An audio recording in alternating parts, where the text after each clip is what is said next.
anggota. Terbentuknya tahun 2018 kemarin.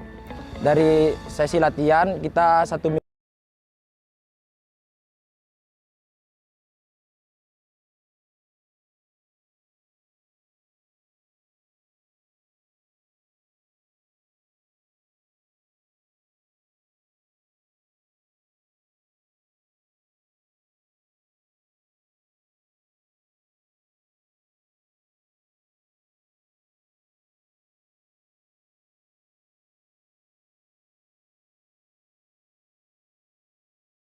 Assalamualaikum warahmatullahi wabarakatuh. Selamat pagi, salam sejahtera bagi kita semua. Shalom, Om Swastiastu, Namo Buddhaya, salam kebajikan.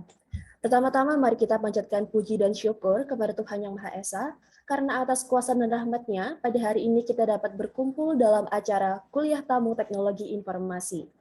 Kami ucapkan selamat bergabung dan selamat datang kepada yang terhormat narasumber kita, yaitu Bapak Muhammad Syifa Zulfikar selaku co-founder dan COO di PT Global Inovasi Siber Indonesia atau Cyber Army Indonesia. Yang terhormat Kepala Program Studi Teknologi Informasi Ibu Farah Zakiyah Rahmanti. Yang terhormat Dosen Teknologi Informasi Bapak Adib Kamali dan Bapak Fauzan Nusyura. Serta kami ucapkan selamat datang kepada seluruh rekan-rekan yang telah hadir dalam acara Kuliah Tamu Teknologi Informasi dengan topik Information Security Practice in ICT Industry. Untuk acara selanjutnya yaitu menyanyikan lagu Indonesia Raya dan Mars IT Telkom Surabaya. Kepada yang bertugas dipersilahkan.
Telkom Surabaya persembahkan ilmu teknologi, melahirkan generasi bangsa, melangkah pasti mengubah dunia. Telkom Surabaya satukan tekad jadi yang terdepan, cerdaskanlah putra putri bangsa, tak lelah untuk maju tetap berjaya.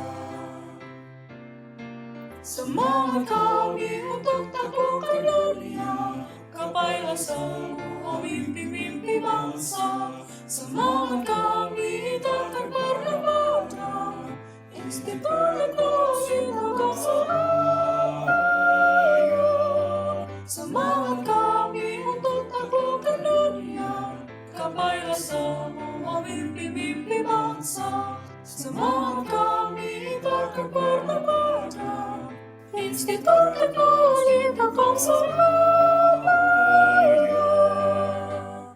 IT Telkom Surabaya, satukan tekad jadi yang terdepan, cerdaskanlah putra-putri bangsa, tak lelah untuk maju tetaplah jaya.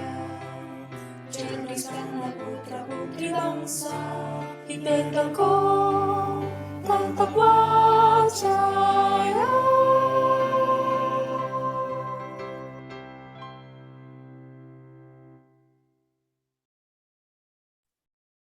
Acara selanjutnya adalah sambutan yang akan disampaikan oleh Kepala Program Studi Teknologi Informasi. Kepada Ibu Farah Zakia Rahmanti, dipersilahkan.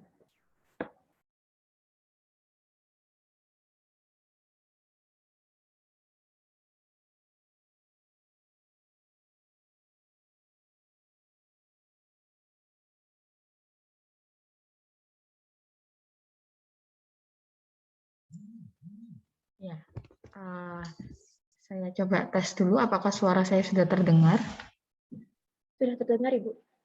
Ya, baik. Ya, terima kasih ya. Assalamualaikum warahmatullahi wabarakatuh. Selamat pagi semuanya. Alhamdulillahirabbil alamin. Segala puji bagi Allah yang Maha Kuasa. Atas berkat rahmat-Nya kita dapat berkumpul bersama baik secara offline maupun online pada acara kuliah tamu hari ini, yaitu dengan tema Information Security Practice in ICT Industry.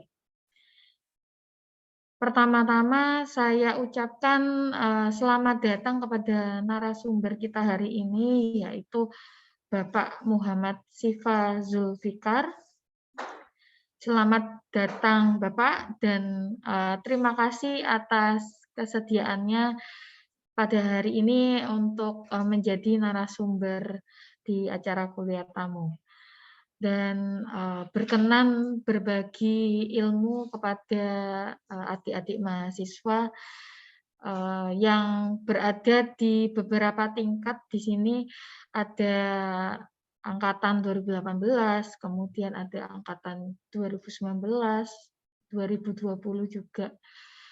Nah, untuk tema kita hari ini sangat menarik ya, bahkan nanti teman-teman yang sedang mengambil mata kuliah keamanan informasi, kemudian dan beberapa mata kuliah lain yang terkait dengan tema hari ini nanti bisa banyak menggali ilmu dan bertanya langsung kepada pakarnya ya, ini di industri, karena yang tahu sendiri di lapangan seperti apa, dan mungkin teman-teman bisa membandingkan kalau secara teori di bangku perkuliahan seperti ini, dan mungkin kalau di lapangan itu seperti apa, nanti monggo bisa ditanyakan langsung kepada beliaunya, kepada narasumber kita hari ini. Semoga acara kita hari ini berjalan lancar sampai akhir. Kemudian terima kasih juga kepada panitia yang bertugas hari ini, serta dosen-dosen teknologi informasi yang sudah bergabung bersama kita dengan acara kuliah tamu ini. Demikian yang bisa saya sampaikan, kurang lebihnya saya mohon maaf apabila ada kekurangan dalam penyampaian dan kekurangan dalam memfasilitasi. Saya ucapkan terima kasih. Wabillahi taufiq wal hidayah. Wassalamualaikum warahmatullahi wabarakatuh.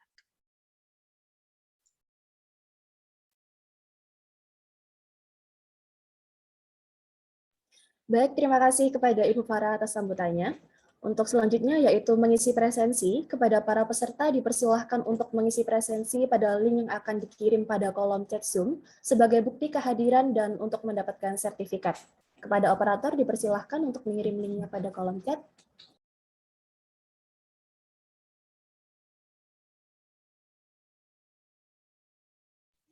Baik, sambil mengisi presensi, langsung saja kita masuk pada acara utama, yaitu Kuliah Tamu Teknologi Informasi dengan topik Information Security Practice in ICT Industry, yang akan disampaikan oleh narasumber kita, yaitu Bapak Muhammad Syifa Zulfikar. Kepada yang terhormat, dipersilahkan.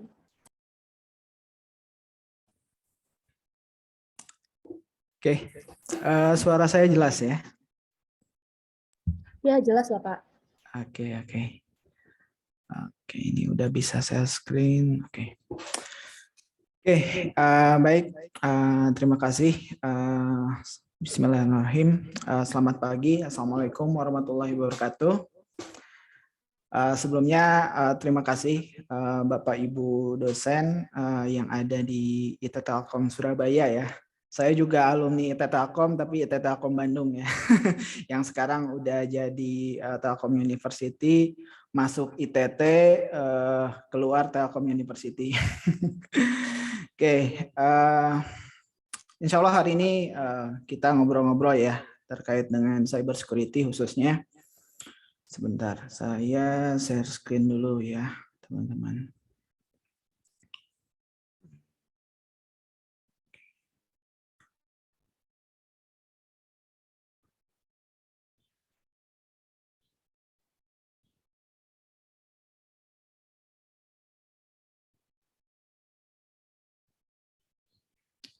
Oke, sudah tampil ya teman-teman semuanya ya. Oke, ini kalau bicara cyber security pasti yang dipikiran teman-teman selalu hacker dan hacker ya. Padahal di cyber security itu banyak banget profesi pekerjaannya ya. Oke, sebelumnya perkenalkan kembali, nama saya Muhammad Syifa Zulfikar, biasa dipanggil Fikar ya teman-teman.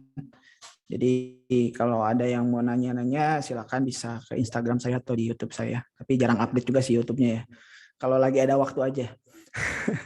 Oke, jadi sebelumnya perkenalkan dulu di Cyber Army itu kita perusahaan yang bergerak di bidang keamanan informasi dan cyber security.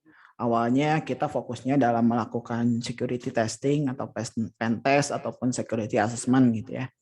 Dan kita punya platform namanya Cyber Army ID, itu khusus untuk bug bounty program gitu ya. Kalau teman-teman yang udah suka dengan dunia pentest atau hacking secara legal ya teman-teman, bukan ilegal, itu bisa ikutan tuh di bug bounty platform. Dan di Cyber Army selain itu ada juga Helium gitu ya. Ini platform juga, platform untuk melakukan vulnerability assessment secara otomatis.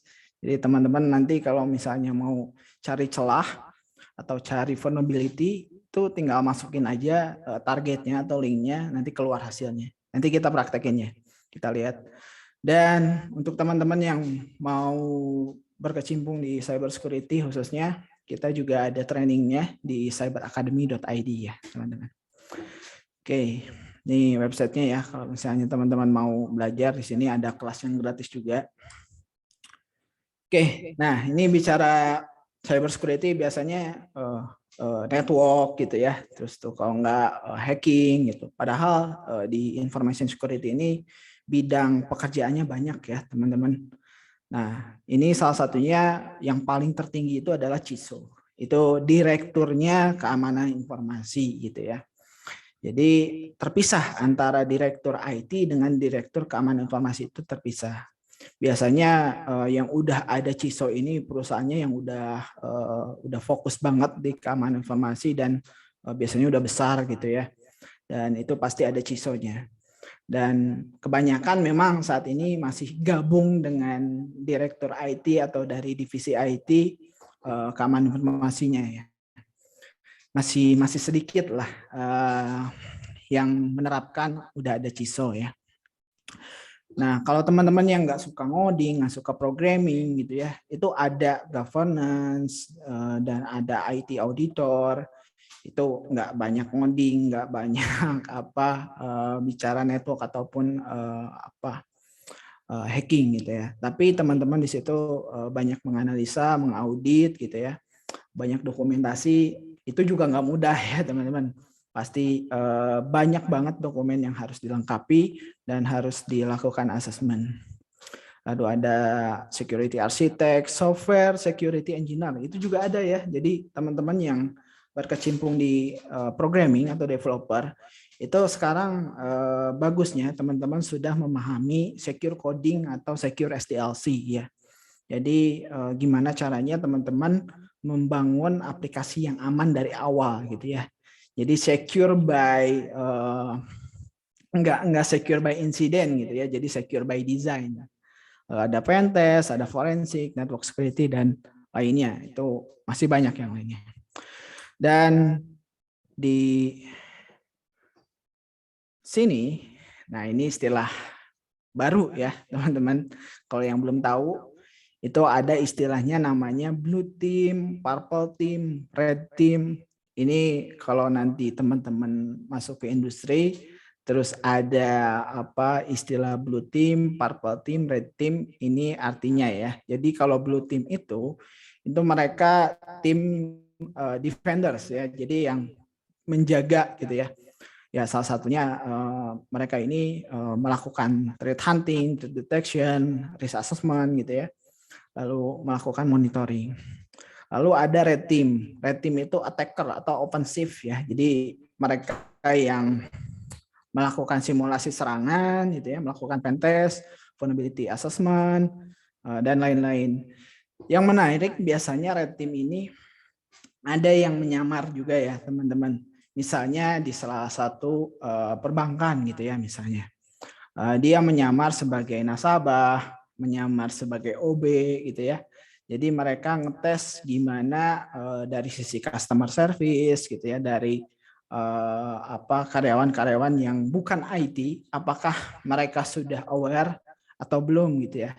Misal salah satu contoh misalnya nasabah ini bawa flash disk gitu ya, terus numpang mau ngeprint, diizinin nggak ya gitu ya.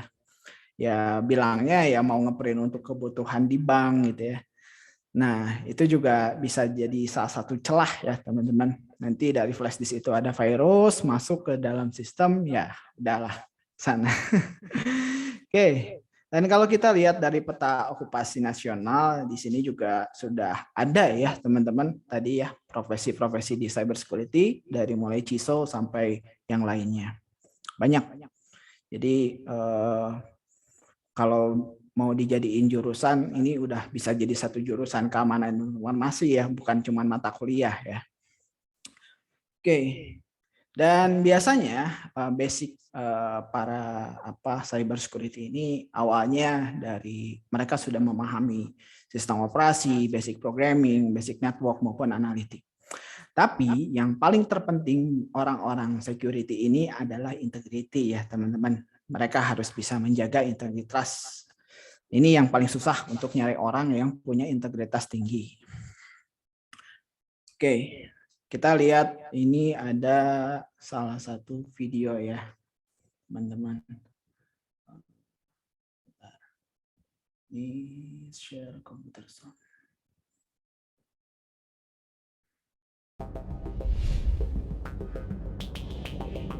In the war against cybercrime, the hackers appear to be winning. It seems as if every day there is news of another massive data breach that was discovered only after millions of individuals' private and financial information was stolen and then likely bought and sold through an underground black market. Besides the cash they reap from the stolen information obtained during a breach, cybercriminals are after trade secrets, insider information, and access to other areas of a secured network that may prove profitable for their criminal organizations. Once they're in, they can install malware that evades detection and lies in wait for other users to log on so they can steal their passwords. In addition to traditional schemes to get your password, such as phishing and social engineering, cybercriminals now have a new weapon to add to their arsenal of attacks. And this one could prove to be harmful and even fatal to those who fall victim to it. For the first time in history, hackers have crossed over from the virtual realm into the physical world and have begun hacking into cars, baby monitors, security cameras, and most alarmingly, implanted healthcare devices such as pacemakers and defibrillators. Once they have breached such a device, they can remotely control its functions, alter its programming or disable it altogether, and demand a ransom to return control to its rightful owner. Thousands of these products make new connections to the web every day and collectively become part of what's known as the Internet of Things, or IoT, which will surpass 75 billion such devices within a decade. What's more, hacking into an IoT device can be done with relative ease. Lax security controls set forth by manufacturers and an absence of agreed-upon security standards across the industry combine to make for easy hacking of these products. The implications for this type of attack are staggering and underscore the need to develop a security-conscious culture made up of individuals who have been trained to detect, defend, and recover from cyber attacks both at home and in the workplace. Oke, ya teman-teman. Kalau kita lihat dari video barusannya, itu ancamannya sekarang semakin meluas ya teman-teman. Ditambah sekarang berkembang teknologi dari sisi device gitu ya, IoT, itu ancamannya makin mengerikan. Dan industrinya sekarang semakin meluas yang menggunakan teknologi informasi ya. Jadi ya kita sebagai orang security, apalagi orang-orang defense gitu ya, harus lebih jago ya untuk menjaganya. Dan selain itu ya kita harus memposisikan diri juga sebagai hacker ataupun pentester ya, agar kita bisa mensimulasikan bagaimana serangan-serangan yang ada di luar gitu ya. Nah, kalau kita lihat berdasarkan data record di sini dari CBR Online, di tahun 2018 ini ya ada sekitar 4 miliar lebih data breach ya, kebocoran data, dan ini didapatkan dari serangan insiden dari luar gitu ya, dari luar organisasi maupun dari dalam organisasi. Jadi yang mengerikan itu tidak hanya dari luar ya, bisa jadi orang-orang yang kecewa di dalam suatu organisasi, mereka malah menghancurkan organisasi itu sendiri. Itu ya. Oke. Dan kalau kita lihat sebelumnya di Indonesia itu ya, di salah satu black market Right Forum juga data breach banyak banget ya teman-teman. Ya tahulah apa beritanya dari mana aja. Tapi kalau nggak salah sekarang Right Forumnya udah di blok ya. Tapi pasti masih ada, cuman nggak sembarangan ngakses ya. Kayaknya ada sih, nggak di blok kayak gini, tapi kayaknya masih ada di underground. Oke, nah kalau kita lihat data breach berdasarkan industri ya teman-teman, kenapa industri healthcare itu paling tertinggi ya persentasenya? Kira-kira ada yang tahu nggak kenapa industri healthcare paling banyak? Ada yang mau jawab? Nggak ada ya? Oke. Kenapa industri healthcare paling banyak? Karena di industri healthcare itu datanya paling lengkap ya teman-teman.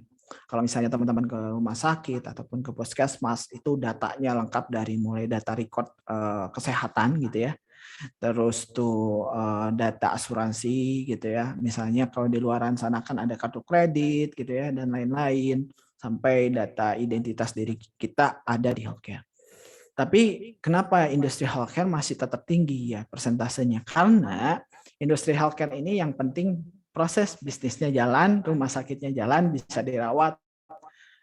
Belum terlalu fokus untuk mengamankan dari sisi keamanan informasi. Jadi yang penting pasien tertangani dan lain-lain, tapi data kita yang jadi korban ya. Oke. Nah, meskipun di sini ada beberapa kayak government, financial, education juga presentasinya cukup besar.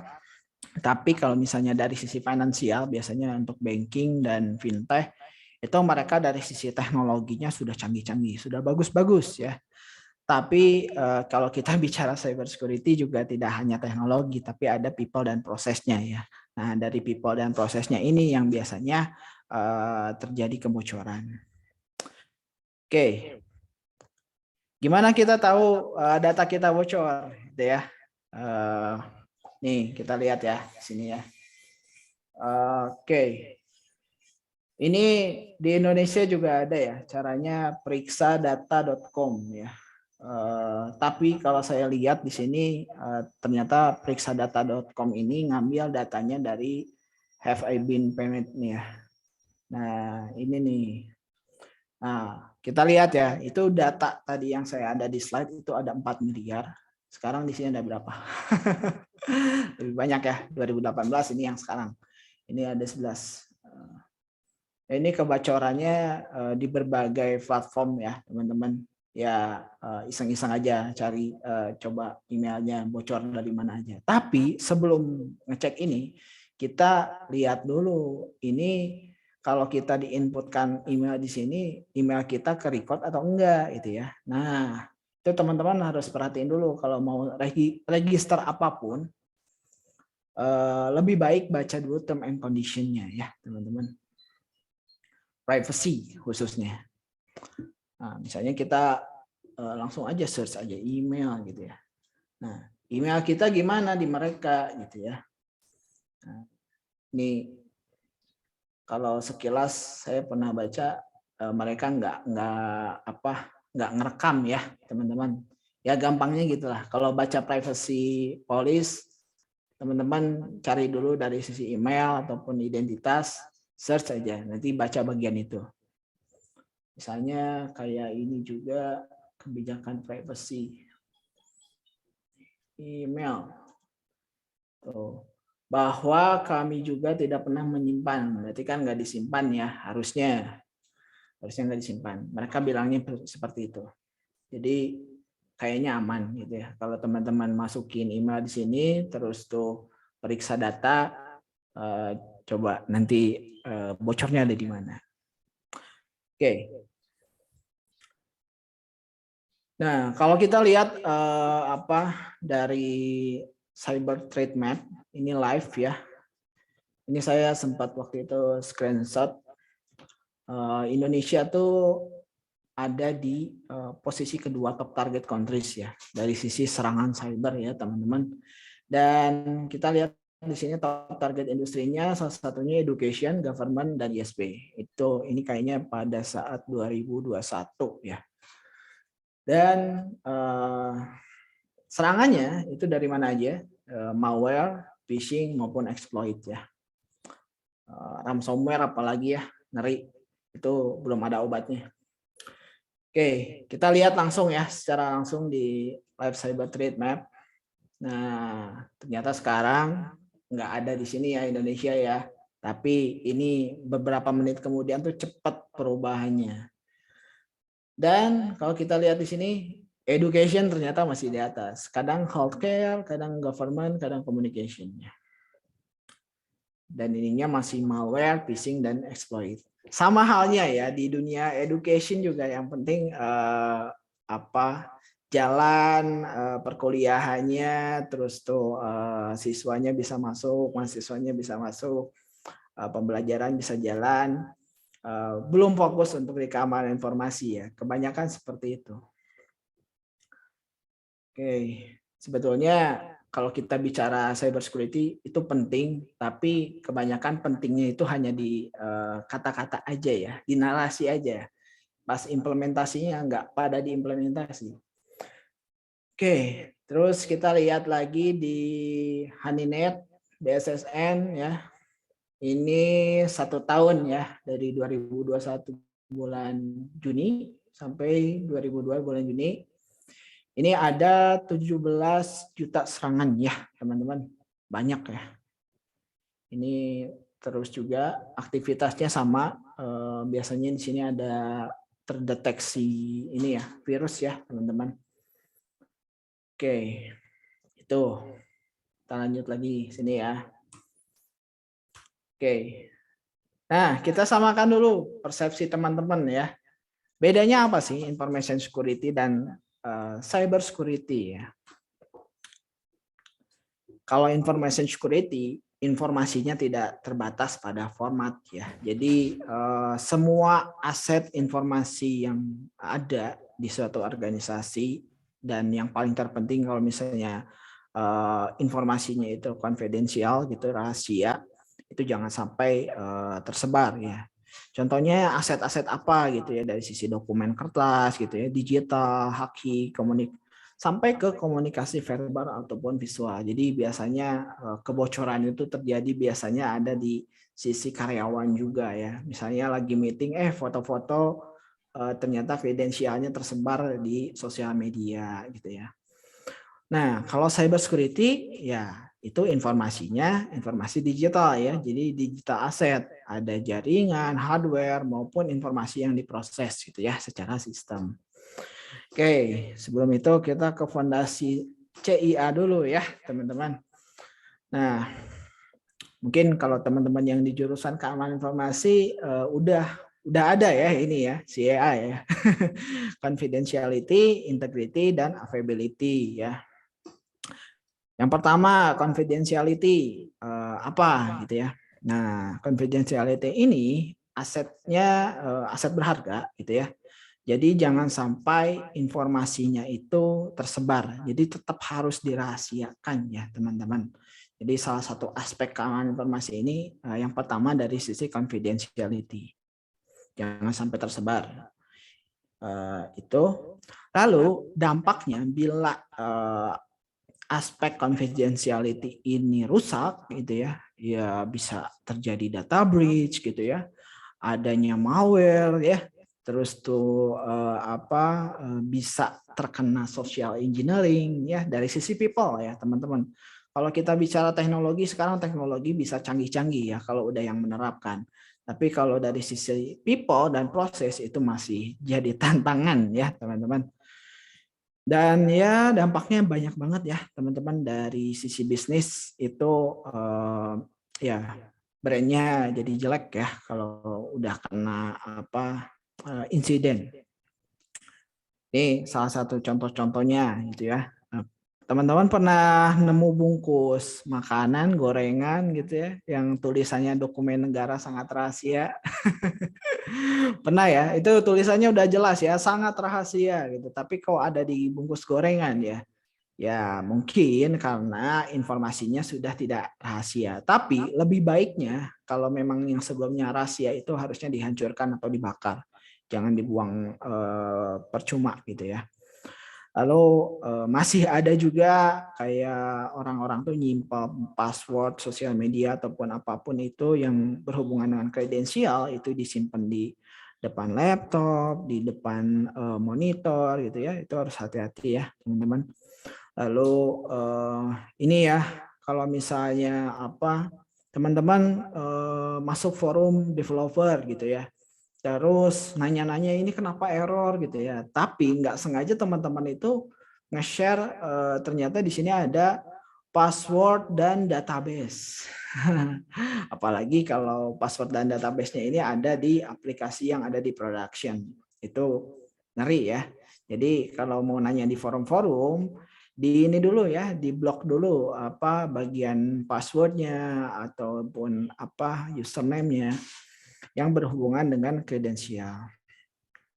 Oke, ini pernah kejadian juga ya, ataupun aplikasi yang lainnya itu terjadi data breach di forum-forum hacker ya, dark web. Jadi kalau sekarang udah di patching ya teman-teman. Oke, saya punya satu ilustrasi ya teman-teman.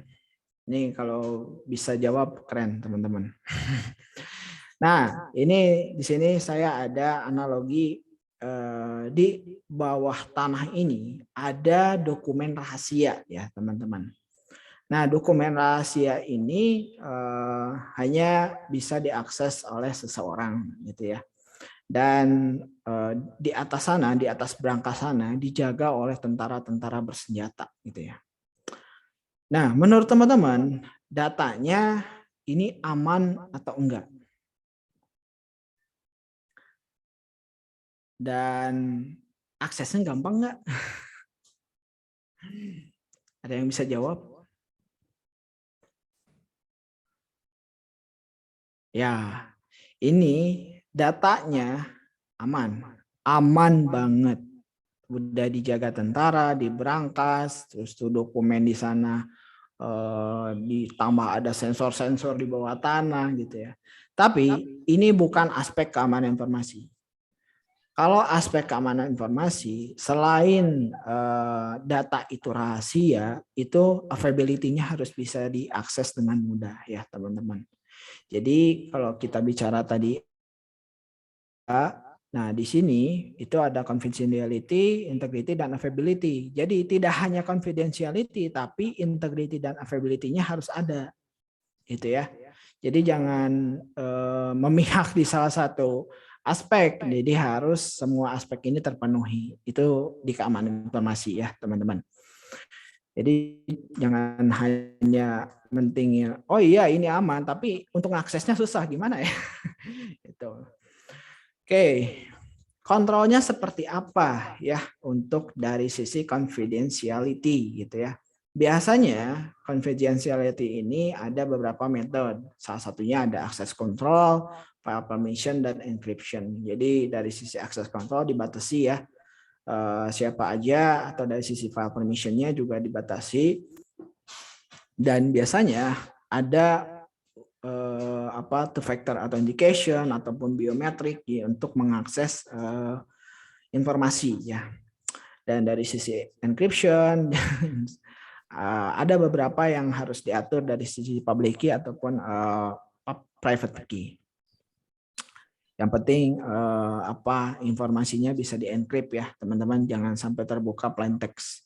Itu diprioritaskan aja, informasi yang penting itu bisa di-encrypt dan yang nggak penting bisa plain text. Oke. Lalu selanjutnya ada integrity, artinya kita harus menjaga informasi itu agar tetap utuh ya integritasnya. Jangan sampai informasinya itu berkurang, bertambah ataupun tertukar. Contohnya apa? Contohnya ini pernah ada ya di salah satu bank, tiba-tiba data nasabahnya berubah jadi 0. Ini integritinya rusak ya teman-teman. Jadi informasinya berubah. Oke. Nah, ini Igrasias siapa ya? Oke, ini Igrasias ITA Telkom Surabaya. Oke. Kalau teman-teman lihat di portal ini, kira-kira ada yang aneh nggak ya? Ada yang aneh nggak? Ada yang mau jawab nggak? Ada, Pak. Apa yang aneh?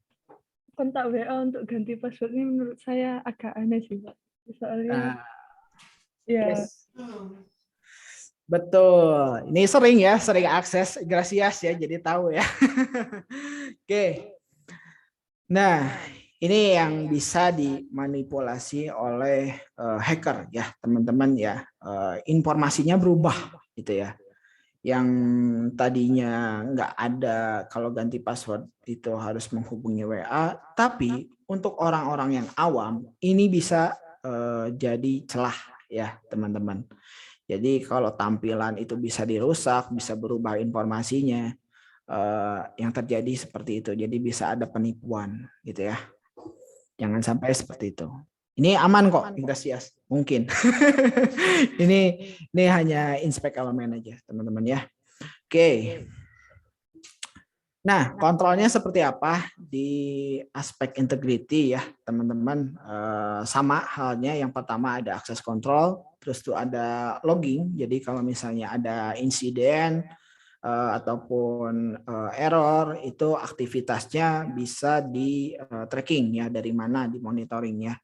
Terus ada digital signature. Biasanya digital signature ini kebanyakan dipakai di beberapa dokumen ataupun di email gitu ya. Jadi memastikan bahwa keaslian dari file atau informasi.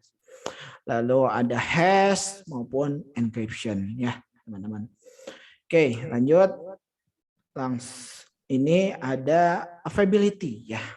Ready for use. Jadi tadi ya, jangan sampai dijaga sama tentara di atas dan susah ngambil informasinya ya. Aman sih aman, tapi kalau butuh ribet banget ya. Nah, jadi harus ada availability-nya juga. Jadi memungkinkan untuk mengakses aset kapanpun dan dimanapun tanpa ada rasa khawatir ya. Jadi kita nyaman gitu ya, mau akses banking, mau akses apa aja gitu ya. Kita nggak ngeri gitu ya. Yang sampai seperti itu. Oke, ini salah satu dampak dari availability yang rusak gitu ya. Nah, ini biasanya human error ya, bukan hanya teknologi teman-teman. Ini dari sisi people. Jadi teknologi itu ya udah canggih-canggih ya tadi ya. Nah, dari sisi people ini bisa terjadi human error. Nih, salah satu contohnya ada satu line yang kodenya salah, ya jadinya berakibat accident juga ya. Terus typo gitu ya, ternyata RMINF gitu ya, ya ngehapus semua ya udah, terus nggak ada backup, nggak bisa di restore, ya udah hancur ya.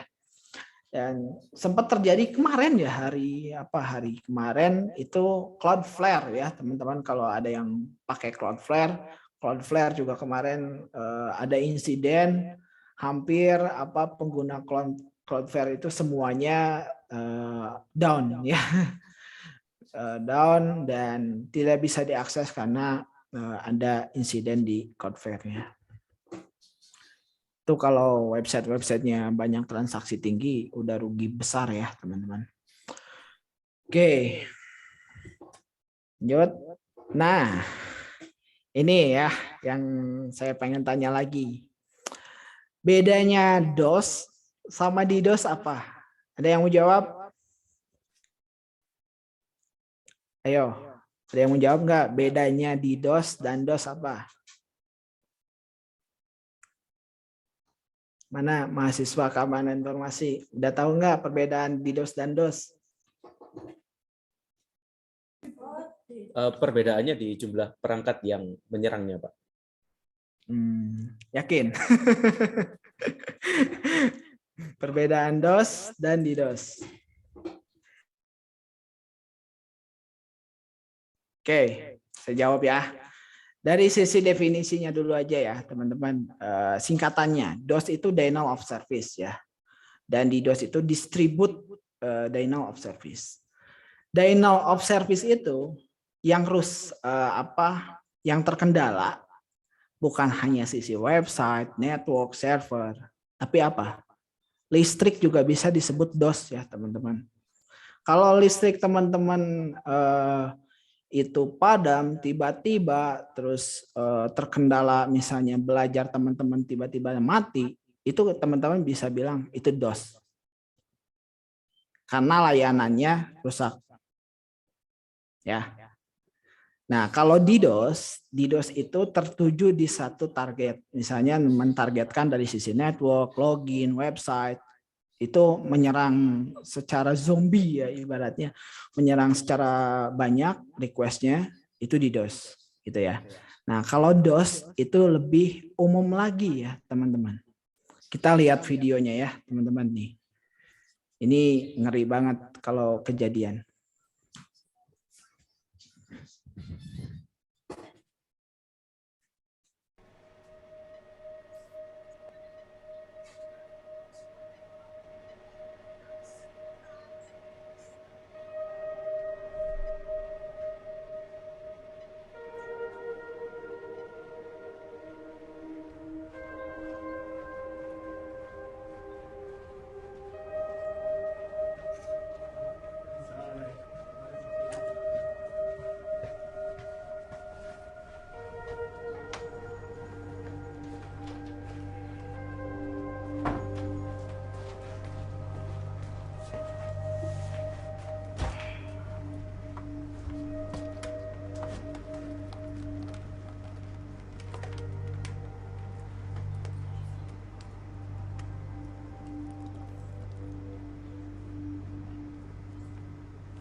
Oke.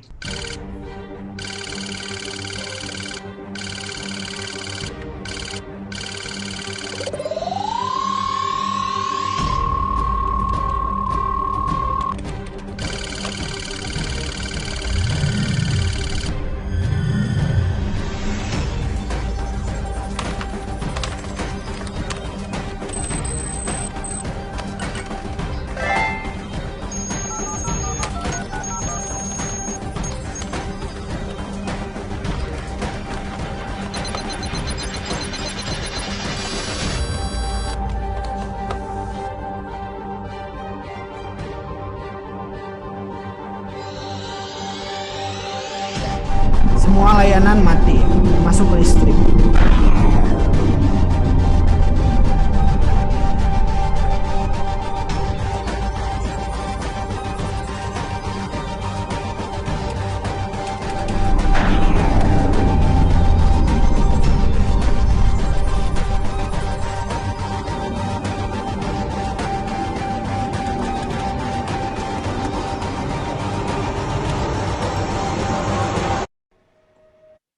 Oke, dari video barusan, ada yang mau jawab nggak? Itu dampaknya dari apa? Kok bisa terjadi DOS?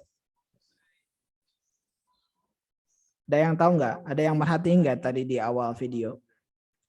Dari hacker. Hackernya masuk lewat apa?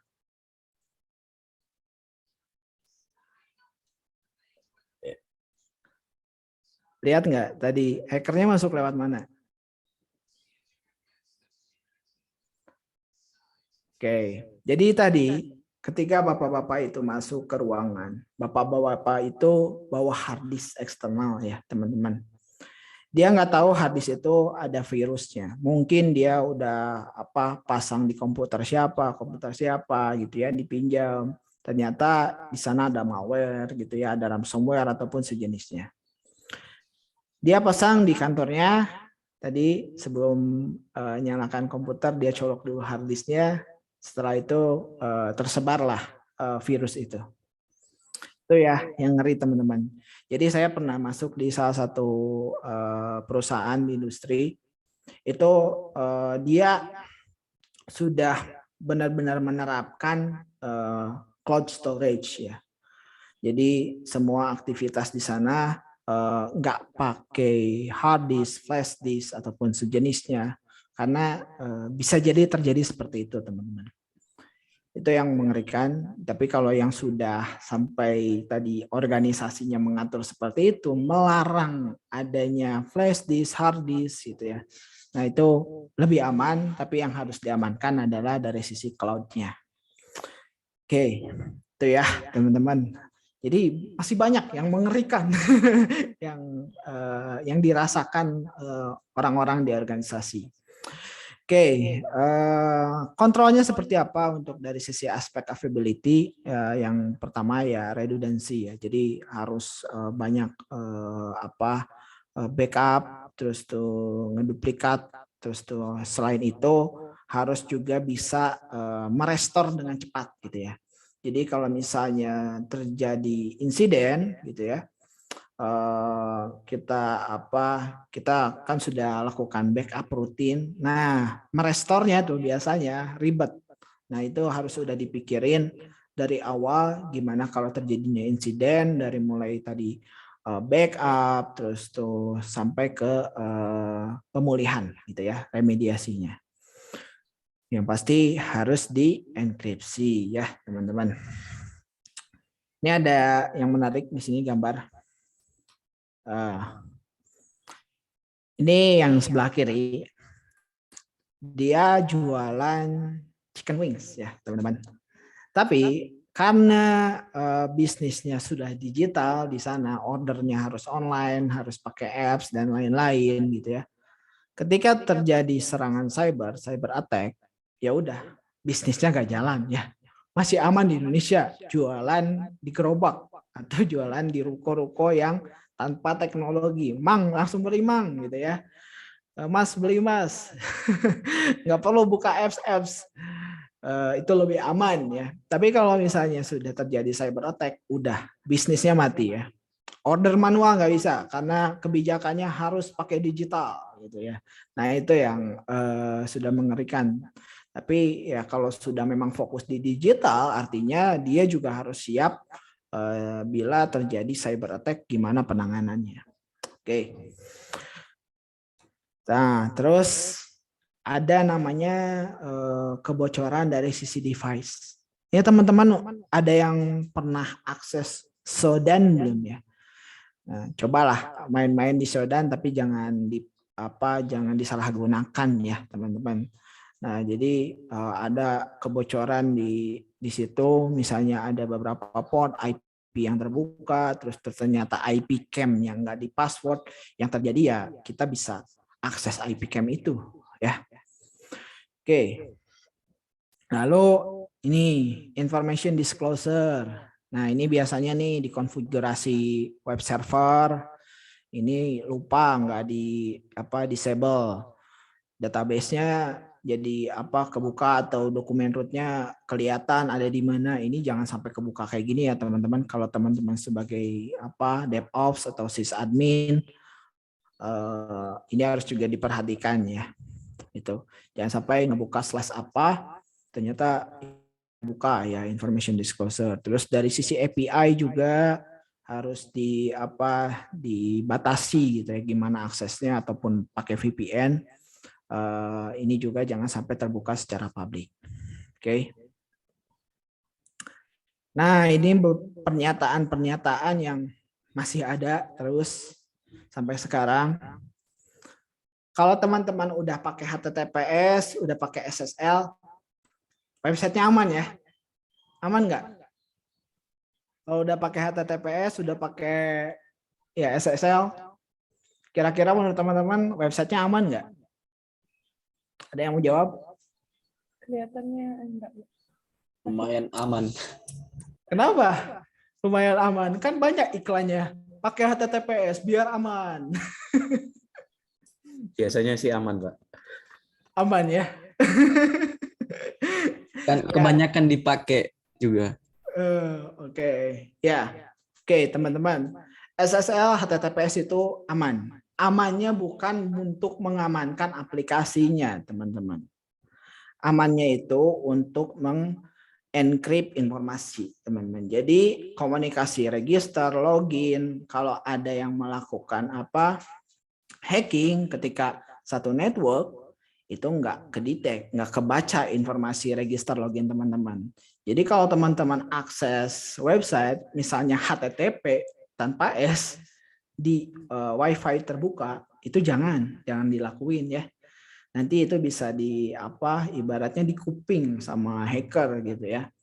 Nanti dia ngelakuin wireshark gitu ya, ngelihat ada yang lewat nih, ini password loginnya gitu.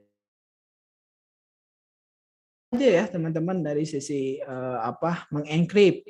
Nah, bukan berarti website itu aman, teman-teman. Website itu aman kalau sudah dilakukan assessment, terus tuh WAF-nya udah bagus, dari sisi secure coding-nya udah bagus, secure SD-nya bagus, sampai dilakukan pentest beberapa kali gitu ya. Jadi jangan berasumsi kalau HTTPS itu, kalau udah pakai HTTPS itu aman. Amannya cuman sampai mengencrypt informasi ya teman-teman ya. Bukan mengamankan kalau kita udah HTTPS nggak bisa di-hacking gitu ya, nggak akan ada SQL injection dan sebagainya, itu enggak. Ya, tetap. Oke. Terus saya sudah menggunakan WAF gitu ya, Web Application Firewall, atau sudah menggunakan firewall. Kira-kira aman nggak? Aman. Kalau yang nge-config-nya benar. Tapi kebanyakan ada yang nggak bener konfignya. Jadi WAF atau firewall-nya itu masih banyak yang bisa di bypass. Nah ini yang terjadi kebanyakan di industri ya. Mereka terlalu fokus di sisi teknologi. Teknologi beli firewall ratusan juta sampai miliaran. Tapi yang megangnya nggak kompeten juga. Terus nggak terus di maintenance.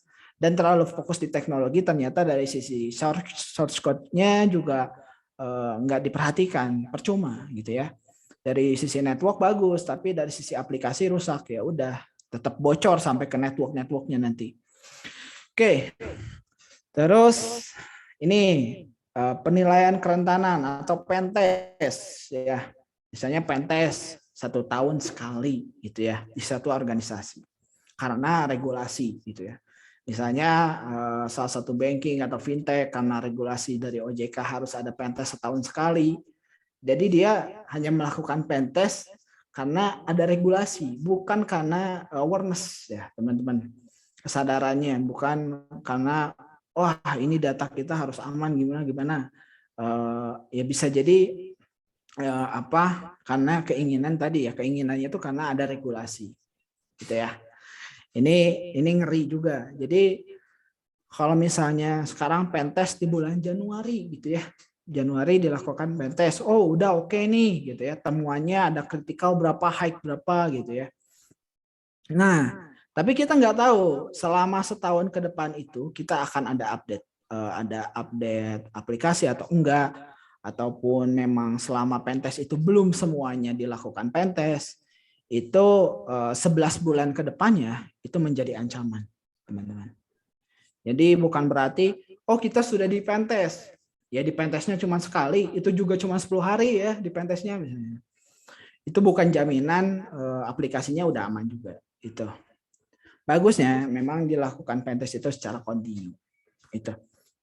Oke, terus pengembang kami atau developer kami memiliki keterampilan yang hebat gitu, yang baik. Kita punya senior yang banyak, udah kerja di Google, udah kerja di Facebook, dimanapun ada di perusahaan kami gitu ya.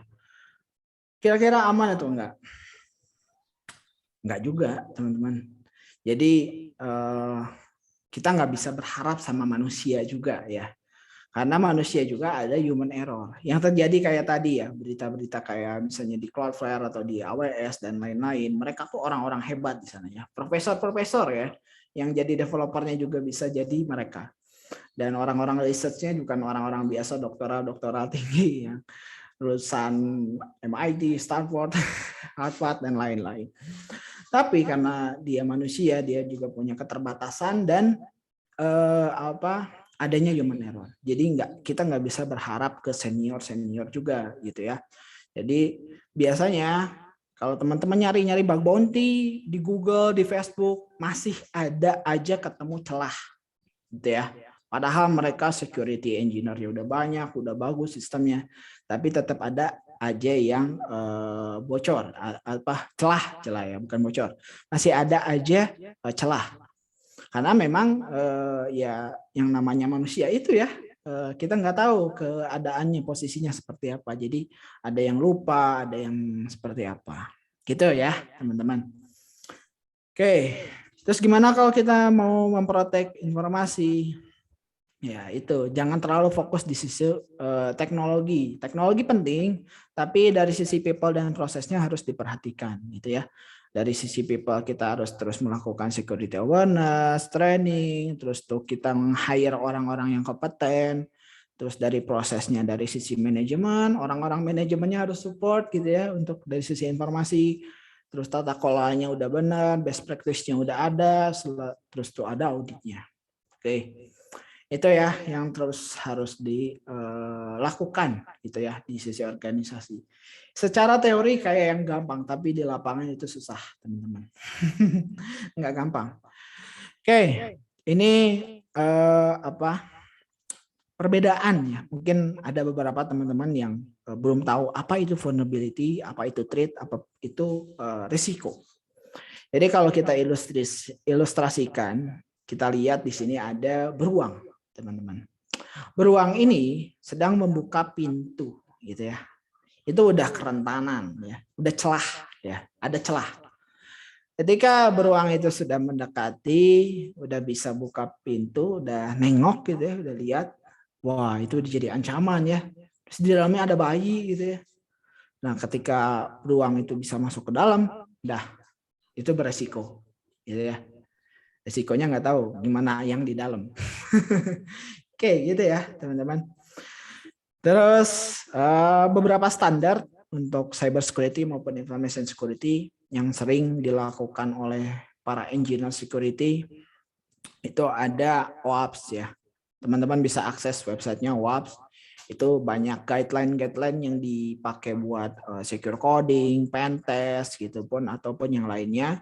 Terus untuk governance ataupun yang lainnya audit itu ada di ISO 27001, terus beberapa standar juga untuk penilaian CVSS dan lain itu ada di NIST dan yang lainnya juga ada ya.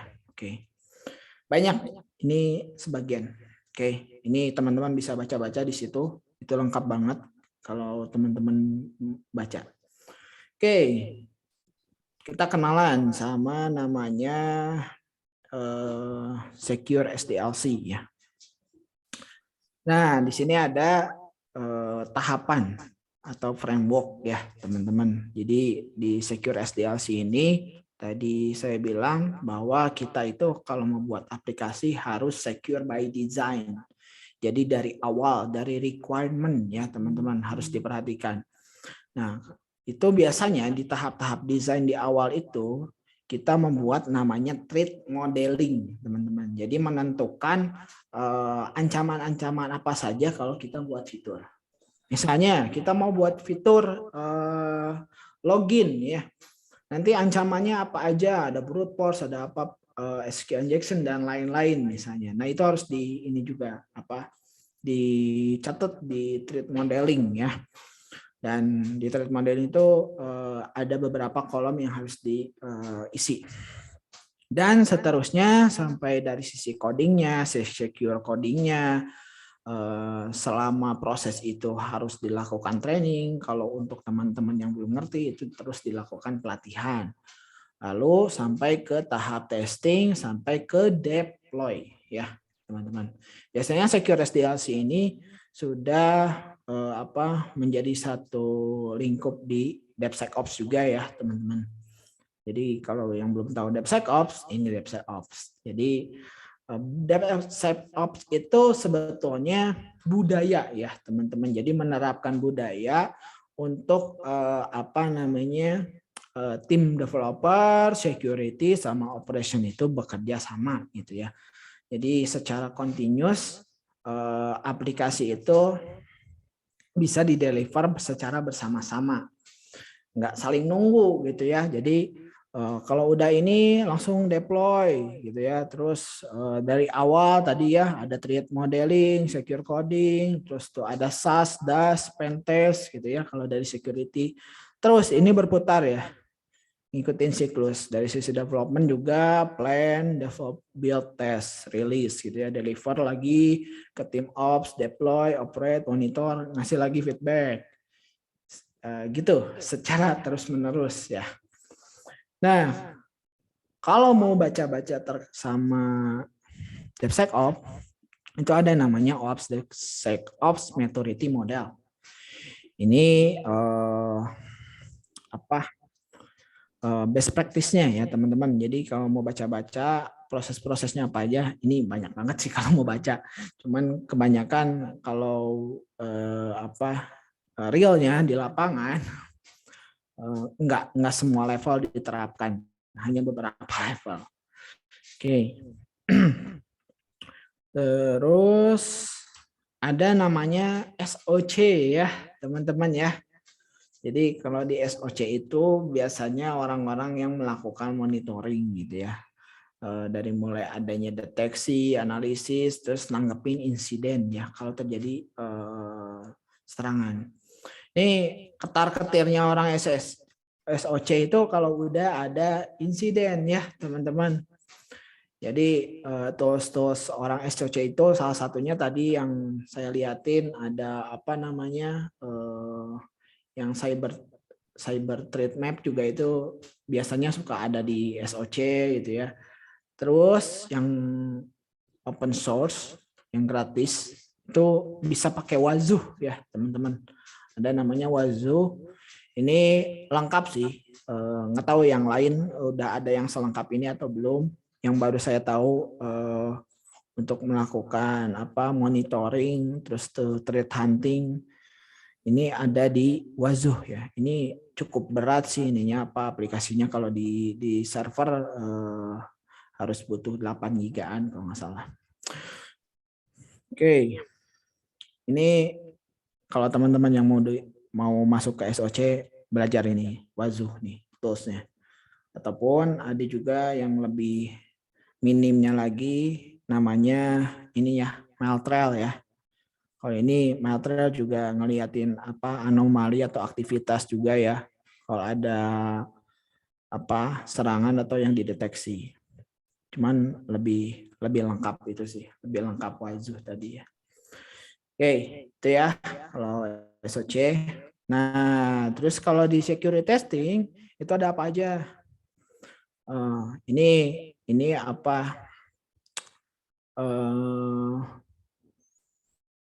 Yang terbaiknya lah ya.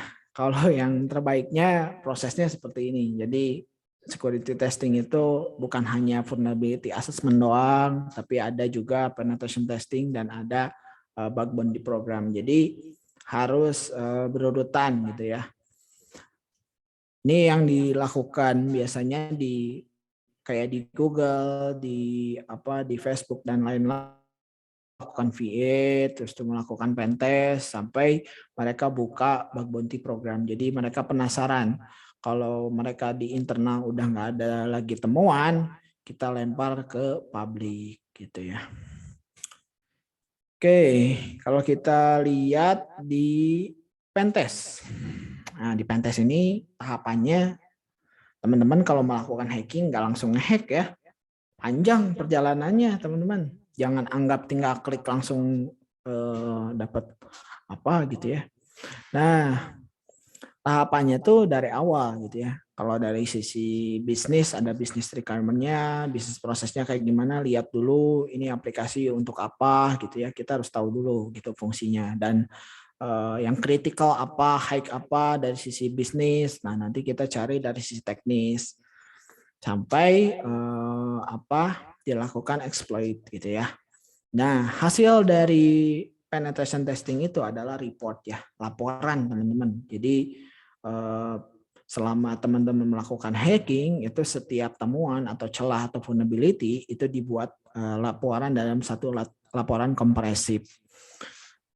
Oke, dari mulai temuannya apa gitu ya. Terus itu dampaknya apa, langkah-langkahnya seperti apa, remediasinya gimana, sampai ke referensinya. Oke, bedanya apa? Vulnerability assessment dan penetration testing. Ini ya, sampai sini tahapannya ya. Jadi kalau vulnerability assessment itu enggak sampai exploit ya. Nah, tapi kalau pentest itu sampai ke exploit dan seterusnya sampai bisa akses ke server. Itu. Oke. Biasanya pentest pakai apa? Umumnya pada pakai Kali Linux ya, teman-teman umumnya. Tapi OS lain juga bisa ya, teman-teman. Dan biasanya kalau web itu pakai Boot Suite gitu ya. Dan lain-lain. Kalau dari si port, scanning dan lain-lain itu ada Nmap, OpenPass dan lain-lain. Nah, kita di CyberArmy juga ada namanya Helium ya, teman-teman. Ini kalau teman-teman mau nyobain Helium itu ada yang gratisnya juga ya. Jadi ini mempermudah hidup mempermudah hidup orang security, orang developer. Ini tahapan pertama kalau teman-teman mau mencari celah di awal gitu ya. Sebelum ke penetration testing atau mau dilakukan penetration testing. Nih, caranya gampang banget ini. Ini targetnya udah dimasukin, ini ya contohnya ya. Oke. Nah, terus kita mau lakuin apa nih? Misalnya XSS scanner ya. XSS scanner. Scan ya. Nah, terus di sini kok ada checklist ini, I'm authorized. Nah, jadi teman-teman harus hati-hati. Meskipun ini hanya melakukan scanning, tapi kalau misalnya itu mengganggu ke aktivitas website ataupun intrusif, kalau kedetek sama mereka, itu teman-teman akan dikenakan hukum. Jadi kalau dari sisi secara hukum, teman-teman hanya melakukan scan directory ataupun scan port aja, itu kalau secara hukum teman-teman sudah melakukan hal ilegal. Jadi jangan sembarangan untuk melakukan scan. Teman-teman bisa nge-scan untuk web-web yang diizinkan ya. Jadi teman-teman kalau melakukan pentest, bug bounty, VA, scanning, itu jangan sembarangan ya. Jadi harus seizin pemilik aplikasi. Nah, di Helium kita sediain website untuk ngetes. Jadi ini bebas, mau dihack juga nggak apa-apa nih. Testportal.helium.sh. Oke, kita coba scan. Nah, udah tinggal klik gini, tunggu aja. Nanti keluar hasilnya. Dia kerja sendiri, terus kita mau main-main keluar dulu, terus masuk lagi juga, atau mau logout, mau ditinggal tidur, udah nggak masalah ya. Jadi kalau kita pakai Kali Linux, terus ketiduran ataupun mati listrik internet, ya udah ngulangi lagi dari awal ya. Nah ini ya contohnya, ini kita nyari XSS gitu ya. Nah ini ada URL-nya nih teman-teman, URL yang ada celahnya nih, gitu. Nah nanti bisa kita lihat celahnya apa. Oke, gitu ya. Terus ada juga yang kalau kita mau langsung website scanner, kita mau cari vulnerability-nya langsung aja deh gitu ya. Web scan.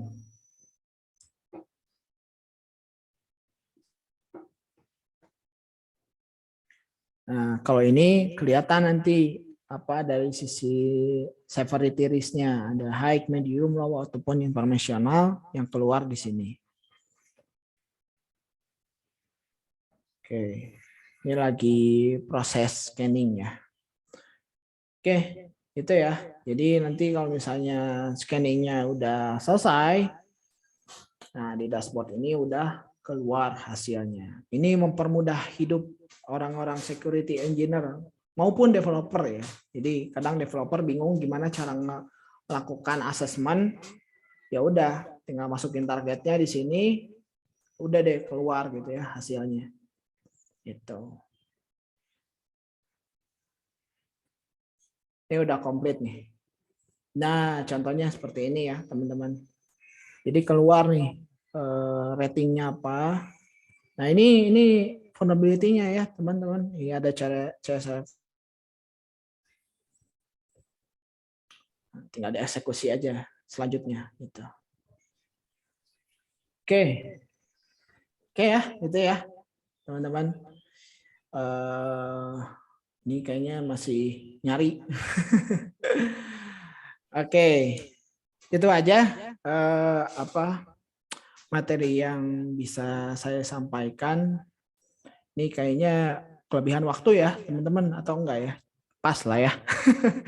Oke, mudah-mudahan materi yang saya sampaikan bisa bermanfaat untuk teman-teman semuanya. Kurang lebihnya mohon maaf. Silakan bila ada yang ditanyakan. Baik, terima kasih kepada Pak Fikar atas penyampaian materinya.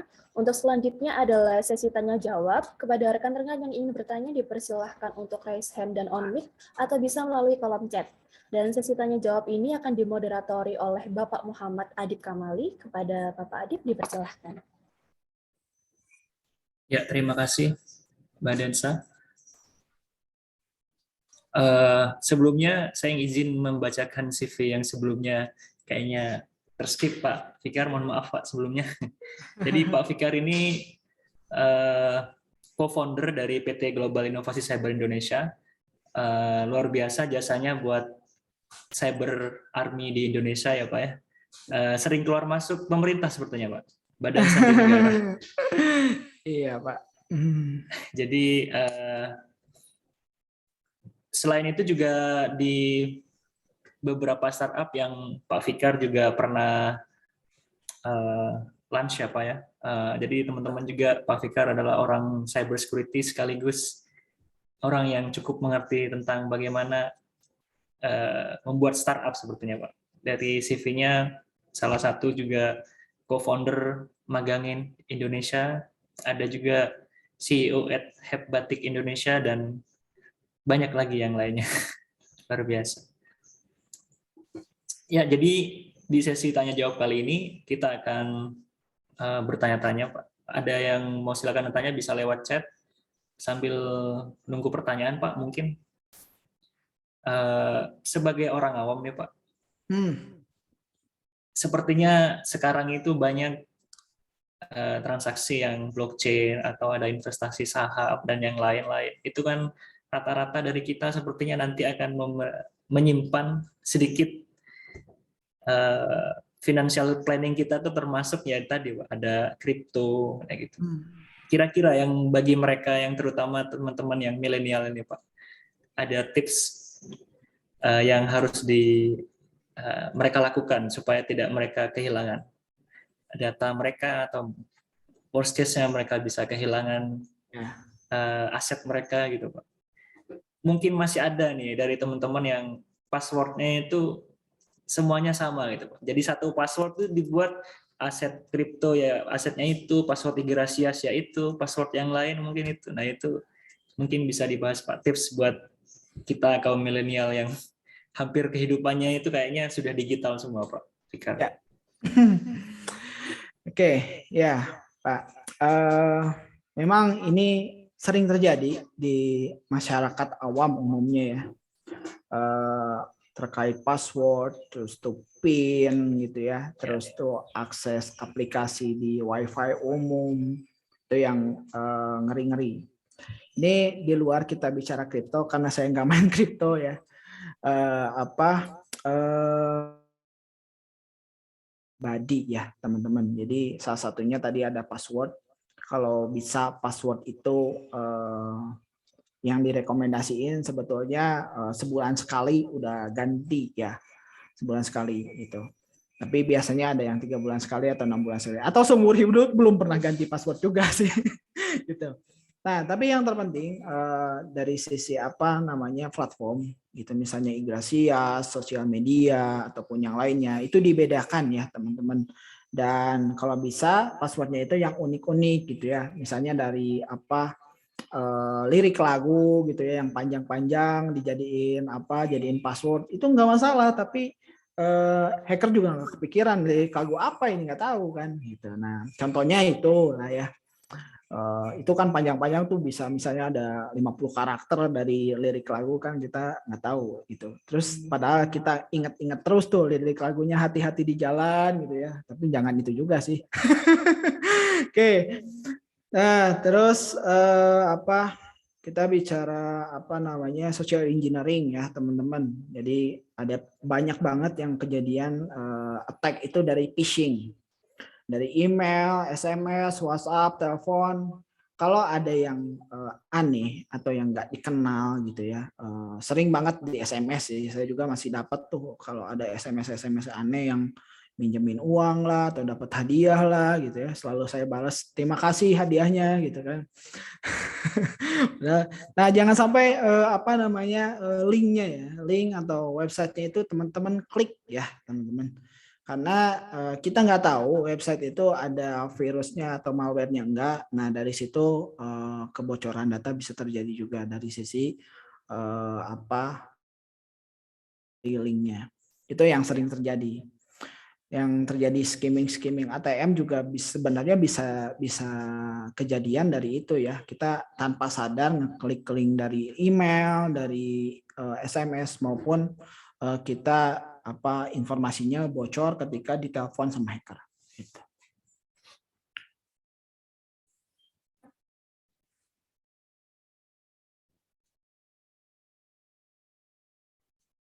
Kayaknya masih mute, Pak. Masih mute ya, Pak Abid ya? Mohon maaf Pak. Jadi mungkin sambil menunggu pertanyaan selanjutnya Pak, mungkin bisa diperkenalkan juga Pak dari Cyber Army itu yang Bapak pimpin startupnya itu tentang apa Pak? Mungkin teman-teman nanti bisa menjalin relasi Pak. Mungkin ada yang mau magang di sana atau mungkin lulus pengen ikut jejak Pak Fikar menjadi Cyber Army analis atau yang lainnya. Mungkin bisa dijelaskan sedikit Pak. Terima kasih. Oke, jadi awalnya saya dan rekan saya bangun Cyber Army itu untuk buat platform Bug Bounty Program. Jadi Bug Bounty Program ini mempertemukan para ethical hacker dengan perusahaan-perusahaan yang ada di swasta, BUMN maupun di pemerintahan yang ingin dilakukan ibaratnya dilakukan pentest gitu ya. Tapi yang melakukan pentestnya ini orang eksternal. Dan para bug bounty hunter itu mereka mencari celah karena ada target hadiah gitu ya. Jadi ada hadiahnya. Jadi misalnya yang menemukan critical berapa, height berapa, medium berapa, low berapa. Jadi memberdayakan para ethical hacker sehingga mereka tuh ada wadahnya di situ dan bisa dilakukan secara legal gitu ya. Ini kalau di Indonesia sendiri masih sedikit ya teman-teman. Pertama kali Cyber Army itu ada di 2018, kita yang pertama di Indonesia platform bug bounty, dan di tahun berikutnya muncul ada platform bug bounty juga, tapi itu afiliasi dari perusahaan Singapura. Jadi yang the real lokalnya Cyber Army ya. Tapi kalau di Eropa sana itu udah banyak banget platform bug bounty gitu ya. Dan memang perusahaannya juga yang di luaran sana, di Eropa sana sudah sangat aware gitu ya. Jadi platform bug bounty-nya rame-rame. Beda di Indonesia mereka masih pada takut ya. Ini gimana, padahal di luaran sana juga kita nggak tahu website kita udah kena ancaman juga duluan. Nah, sebetulnya bug bounty ini kita lakukan sebelum itu terjadi oleh hacker yang ilegal gitu ya. Nah, di tahun berikutnya kita bangun Cyber Academy. Jadi karena memang talenta-talenta cyber security ini masih sedikit dan permintaan di perusahaan juga sebenarnya kita butuh orang ini, ada nggak di Cyber Army, kadang ada ditanya kayak gitu. Nah terus kita bangun Cyber Academy, kita buat training dari situ. Awalnya hanya untuk organisasi, lalu kita buka open untuk umum dan kita buat platformnya di cyberacademy.id. Jadi teman-teman bisa belajar situ. Terus selanjutnya di tahun 2022 kita baru meluncurkan tadi namanya Helium. Nah, Helium itu automation ya, teman-teman. Tadi kalau Cyber Army yang melakukannya manusia harus dilakukan secara manual, tapi Helium ini automation, jadi tinggal masukin keluar hasilnya. Nah, itulah Pak yang ada di Cyber Army. Jadi aktivitasnya semuanya cyber security, dan memang visi kita ke depannya memang terus mengembangkan produk-produk ini ya, visi cyber security khususnya. Ya, luar biasa ya. Jadi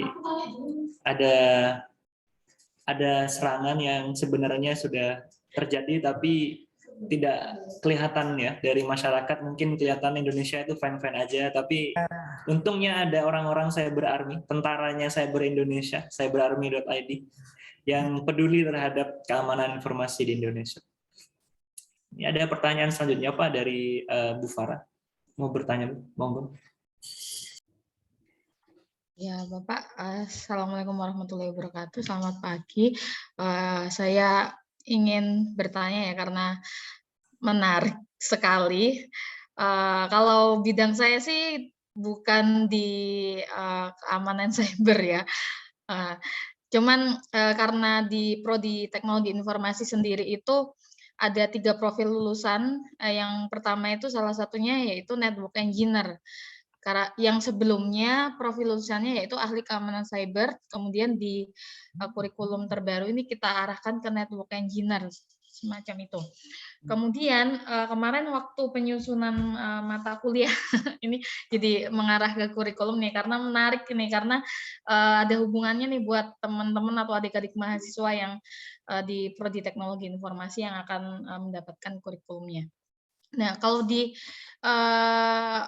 Prodi Teknologi Informasi untuk yang next ke depan ini, itu kan ada mata kuliah Jarkom, Pak. Kemudian administrasi jaringan, manajemen keamanan informasi, dan keamanan cyber. Nah, ini yang mengarah ke profil lulusan yaitu network engineer tadi. Nah, menurut Bapak, apakah dari keempat mata kuliah dengan konsentrasi tersebut sudah cukup untuk memenuhi kebutuhan di industri, ataukah mungkin ada beberapa, misalkan ada mata kuliah yang bakal menarik atau mungkin memang dibutuhkan di industri cyber itu seperti apa?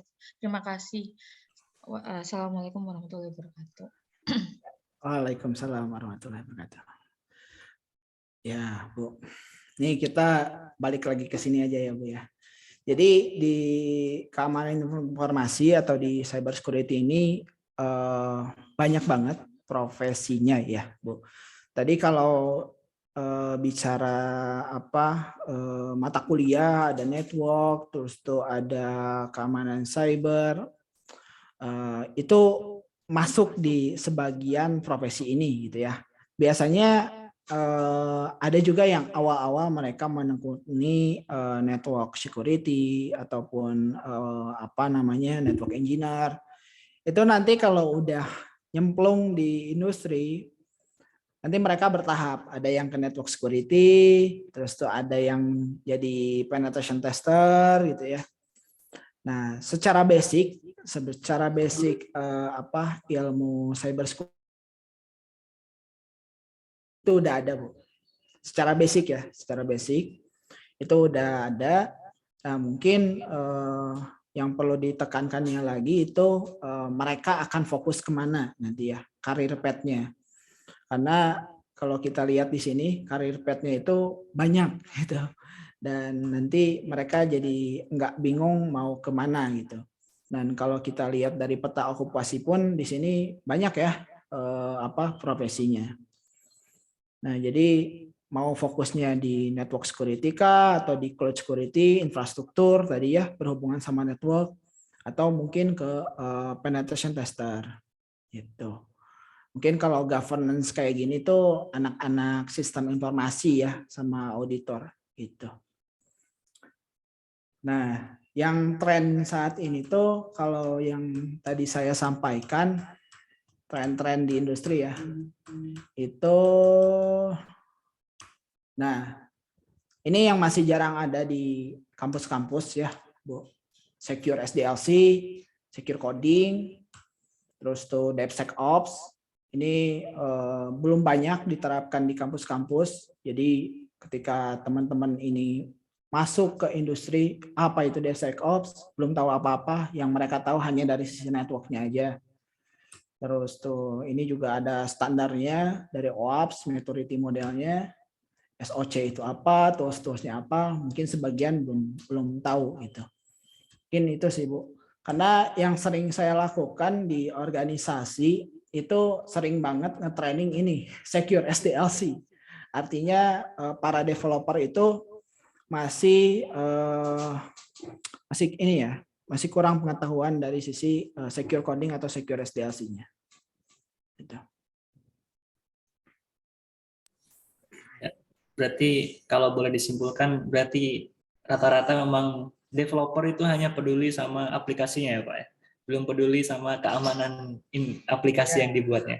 Ya betul. Di samping itu bosnya juga Pak. Iya. Ya, jadi pengen cepat-cepat gitu. Ini, nah nggak ada mereka ngecek keamanan. Yang penting launching aja. Ya Pak. Ya, gimana dari peserta? Mungkin ada pertanyaan bisa disampaikan di kolom chat. Ada saldo link aja bagi penanya terbaik. Atau bisa angkat tangan, raise hand. Adik, ini ada 2 orang yang bertanya. Sudah resen. Ada 2 orang yang bertanya. Resen maksud saya, Pak. Siapa? Berliana, silakan. Ada Novel dan Maksum, Pak, yang sudah resen, Pak. Oh, yang sudah resen. Iya, silakan. Novel dulu, silakan ajukan pertanyaan. Boleh on mic-nya. Baik, terima kasih Pak Adip untuk kesempatannya. Saya ingin bertanya kepada Pak Fikar, kita sebagai cyber security ya Pak, kalau kita sebagai user biasa, tadi sempat juga lihat-lihat data apa saja yang bocor, akan tapi kalau kita sebagai user biasa kan cuma bisa kita pasrah, oh ya udah bocor, gitu aja. Tapi bagaimana jika kita bekerja di cyber security-nya suatu perusahaan atau bahkan suatu negara gitu Pak.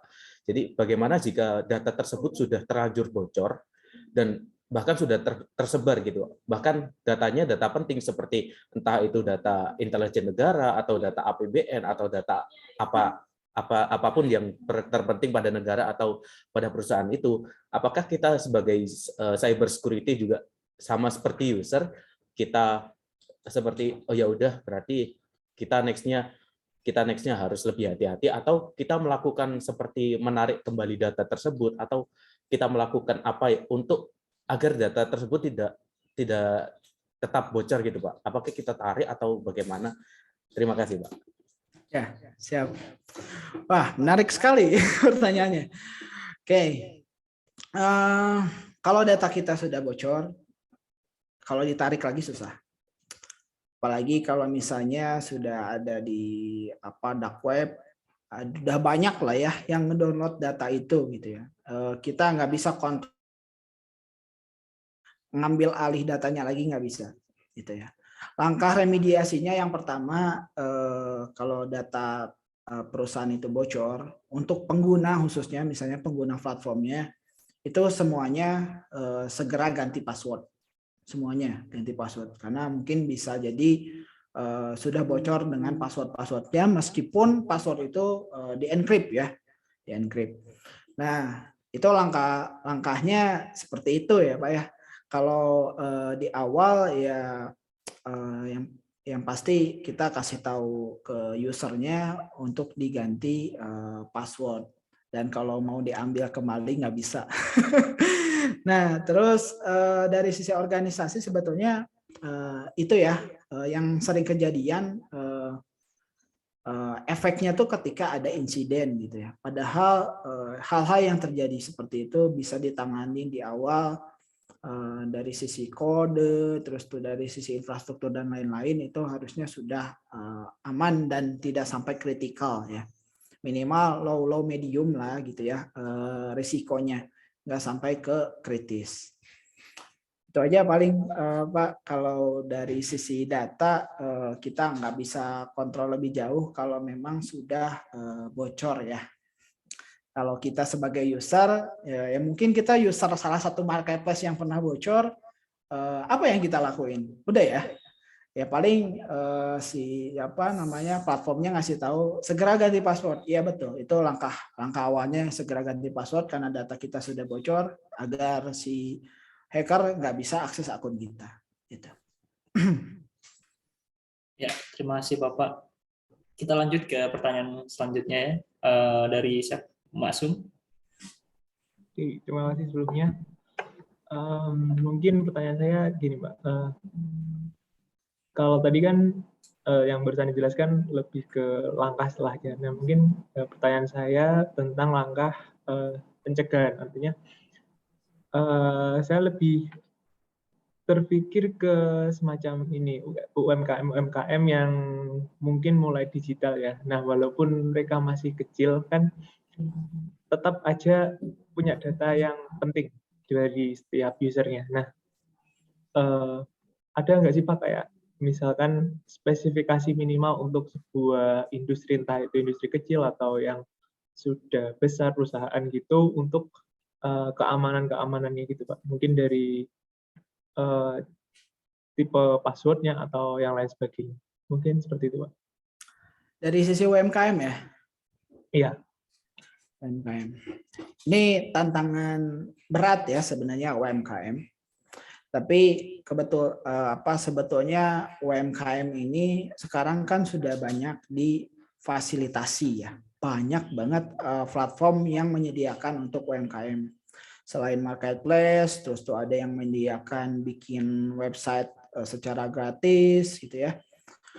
Sebetulnya yang harus diedukasi yang buat platformnya, yang pertama, yang bikin marketplace-nya ataupun yang bikin platform untuk UMKM, itu yang pertama, harusnya dari sana yang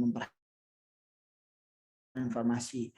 Nah, yang sebagai penggunanya UMKM-nya, mereka yang harus dijaga yaitu dari sisi password gitu ya, dari sisi akun. Ini yang banyak bocor, apalagi UMKM yang benar-benar awam di bidang IT, itu biasanya sini Bu, saya masukin Bu gitu ya. Passwordnya apa Bu, emailnya apa, dikasih tahu aja karena dia nggak tahu apa-apa gitu. Ini kayak saya sama nenek saya. Nenek saya bilang kan, ini gimana cara masukin ATM gitu ya. Ini passwordnya nih A katanya sama emailnya.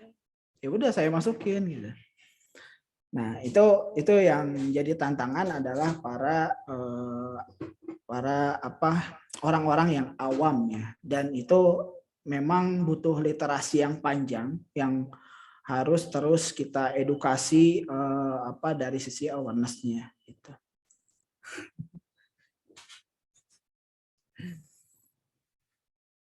Betul sekali, masih banyak di Indonesia yang belum aware terhadap keamanan informasi. Ya, betul. Selanjutnya Pak, pertanyaan terakhir ada dari Berliana. Belakangan ini teknologi blockchain atau distributed ledger sedang naik. Nah, apa yang membuat blockchain ini disebut demikian? Apa benar blockchain ini membawa dampak besar? Terus juga pertanyaannya, ada nggak prospek karir blockchain security, Pak? Mungkin pernah. Saya nggak terlalu memperdalam blockchain, tapi saya tahu secara umum aja ya, teman-teman.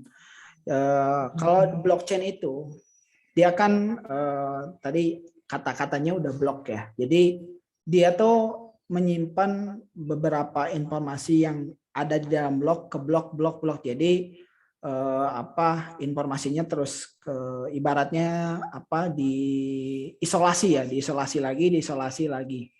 Nah, ini beberapa teknologi ini hanya cocok di di aplikasi-aplikasi tertentu. Belum bisa diterapkan di berbagai platform.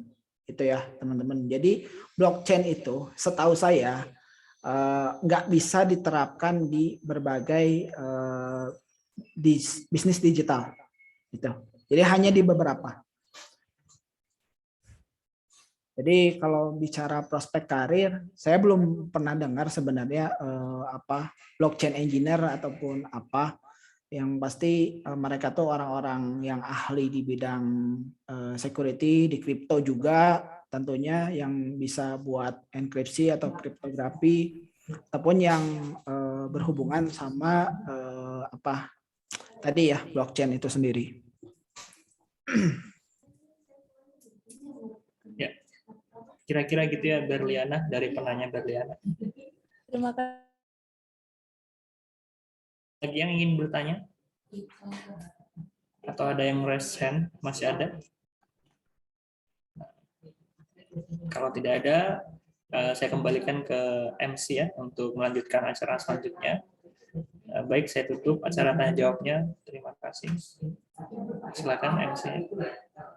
Baik, terima kasih kepada Pak Fikar dan juga Pak Adib. Untuk selanjutnya, dengan berakhirnya sesi tanya jawab tadi, maka berakhir pula rangkaian kita pada hari ini. Namun sebelum itu kita akan ada doa penutupan yang akan dipimpin oleh Bapak Fauzan. Kepada Pak Fauzan dipersilahkan.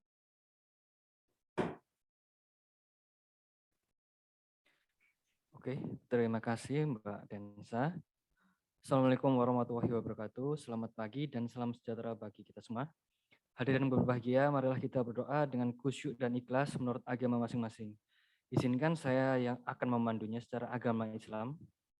Marilah bersama-sama kita menundukkan hati, memohon ampun, seraya mengharap agar doa kita dikabulkan oleh Tuhan Yang Maha Esa. Bismillahirrahmanirrahim. Hamdan na'imin, hamdan syakirin, hamdan yu'afi ni'amahu wa yukiafi mazidah. Ya Rabbana lakal hamdu kama yanbaghi li jalali wajhika wa hasmihi sultanik. Allahumma salli ala sayyidina Muhammad wa ala alihi sayyidina Muhammad. Ya Allah, ya Tuhan kami, tiada kata dan rasa yang pantas kami haturkan kepadamu hari ini selain syukur kami kepadamu atas segala nikmat kepada kami, sehingga kami bisa hadir bersama untuk mengikuti kegiatan kuliah tamu di bidang keamanan informasi yang diselenggarakan oleh program studi teknologi informasi di kampus Institut Teknologi Telkom Surabaya. Untuk itu ya Allah, ya Rahman, ya Karim, jadikanlah acara kami ini sebagai acara yang Kau ridhoi yang membawa barokah, rahmat, taufik, dan hidayahmu untuk kami semua. Ya Allah, ya Tuhan yang Maha Mengetahui, ilmu-Mu begitu luas dan tak terbatas. Limpahkanlah kepada kami semua kekuatan dan kesabaran, kemudahan dan keikhlasan, serta kecerdasan dan kearifan selama mengikuti kuliah tamu ini. Berilah kami ilmu yang bermanfaat, kefahaman yang luas, dan amalan yang Engkau terima selama kami mengikuti kuliah tamu ini, dan berilah kami kemampuan untuk dapat melaksanakannya di masa depan nanti. Ya Allah, ya Tuhan kami, akhirnya kami bisa berharap bahwa Engkau lah ya satu-satunya yang akan mendengarkan setiap keluh kesah kami, dan hanya Engkau lah yang akan mengabulkan setiap permohonan kami. Rabbana dhalamna anfusana wa lam taghfir lana wa tarhamna lanakunanna minal khasirin. Allahumma a'inni ala zikrika wa syukrika wa husni ibadatik. Rabbana hab lana min azwajina wa dzurriyyatina qurrata a'yun waj'alna lil muttaqina imama. Rabbana atina fid dunya hasanah wa fil akhirati hasanah wa qina adzabannar. Walhamdulillahirabbil alamin. Sekian. Wassalamualaikum warahmatullahi wabarakatuh. Baik, untuk selanjutnya kita akan ada foto bersama terlebih dahulu. Kepada para hadirin sekalian dimohon untuk mengaktifkan kameranya.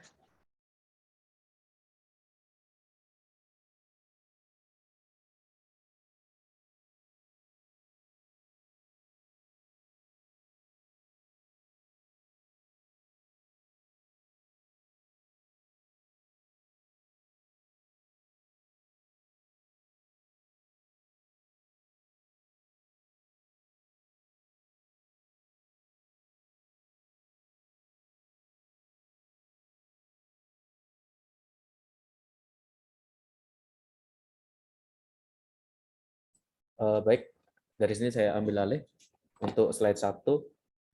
Oke, 1, 2, 3.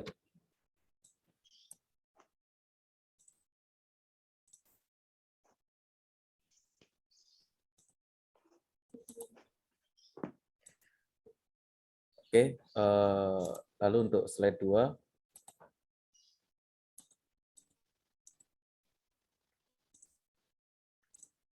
Satu, 2, 3. Baik, terima kasih MC. Saya kembalikan ke MC. Baik, para hadirin sekalian, terima kasih sudah mengikuti kegiatan pada hari ini dari awal hingga akhir. Saya selaku MC mengucapkan banyak terima kasih dan mohon maaf jika ada salah kata maupun ada kendala teknis yang mengganggu jalannya acara pada hari ini. Dan kami ingatkan kembali kepada para peserta kolom chat Zoom sebagai bukti kehadiran dan untuk mendapatkan sertifikat. Dan tak lupa kami ucapkan terima kasih banyak kepada narasumber kita pada hari ini, dan juga terima kasih kepada para hadirin sekalian yang telah hadir dalam acara Kuliah Tamu Teknologi Informasi. Saya pamit undur diri. Wassalamualaikum warahmatullahi wabarakatuh. Waalaikumsalam. Terima kasih semuanya, izin pamit. Terima kasih, Pak. Terima kasih, Pak. Terima kasih, Pak.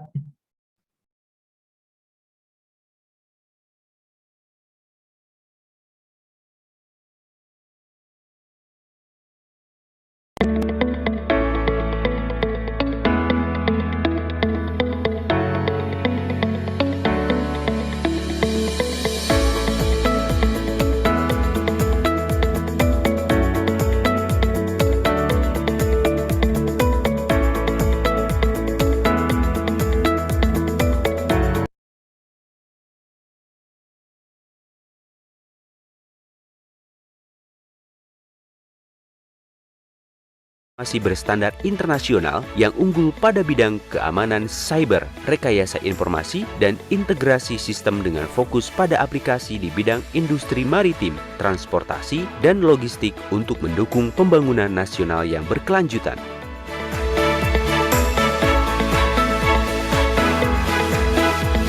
Program Studi Teknologi Informasi memiliki visi keilmuan menjadi program studi teknologi informasi yang berstandar internasional yang unggul pada bidang keamanan cyber, rekayasa informasi, dan integrasi sistem. Program studi teknologi informasi di Institut Teknologi Telkom Surabaya ini berfokus pada aplikasi di bidang maritim, transportasi, dan logistik. Proyeksi kerja di Prodi Teknologi Informasi meliputi software engineer, data engineer, cloud architect, integrator system, dan cyber security expert.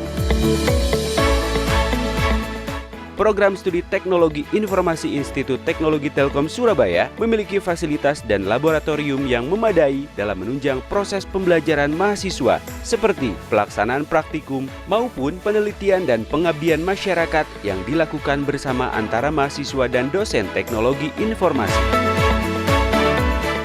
Saya menyukai belajar di kampus Institut Teknologi Telkom Surabaya, program studi Teknologi Informasi, karena mata kuliahnya yang menarik dan beragam. Salah satu mata kuliah favorit saya yaitu keamanan informasi. Banyak hal juga yang dapat dipelajari di program studi teknologi informasi ini, yaitu seperti keamanan cyber, cloud computing, dan juga kriptografi. Adapun beberapa prestasi mahasiswa program studi teknologi informasi seperti mengikuti kejuaraan gimnastik ke-12 dan 13. Setelah itu ada Engineering Innovation Challenge, yaitu kejuaraan internasional untuk akademik. Institut Teknologi Telkom Surabaya, Solution for the Nation.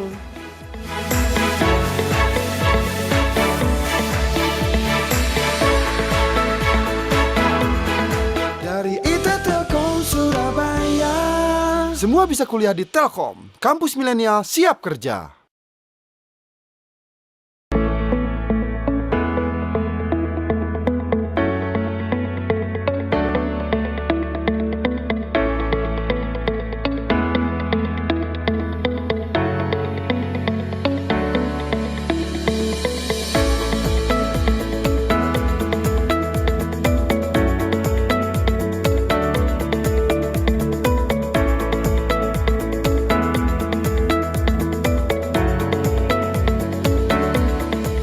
Program Studi Teknologi Informasi Institut Teknologi Telkom Surabaya memiliki visi menjadi program studi teknologi informasi berstandar internasional yang unggul pada bidang keamanan cyber, rekayasa informasi, dan integrasi sistem dengan fokus pada aplikasi di bidang industri maritim, transportasi, dan logistik untuk mendukung pembangunan nasional yang berkelanjutan.